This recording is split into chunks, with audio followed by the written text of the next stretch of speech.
Tutoriel, comment exécuter du code PHP. J'ouvre un éditeur de code, et je crée un fichier avec un nom qui se termine par PHP. Dans ce fichier, je vais mettre du texte. J'ouvre ensuite une console, et j'écris php index.php. Le texte qui était présent dans mon fichier est bien écrit dans la console. Et moi, ce que je veux faire, c'est exécuter du code, c'est pas simplement l'afficher. Pour faire ça, j'ouvre une balise PHP, et que je ferme comme ceci. Et à l'intérieur, je peux mettre du code PHP. Si j'exécute mon code, on voit bien que le code PHP a été exécuté.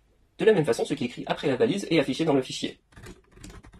Ce qui fait que si j'exécute, on voit bien le je suis PHP. Si jamais on n'a rien à afficher après le code PHP, la balise de fermeture n'est pas obligatoire, et c'est même recommandé de l'enlever.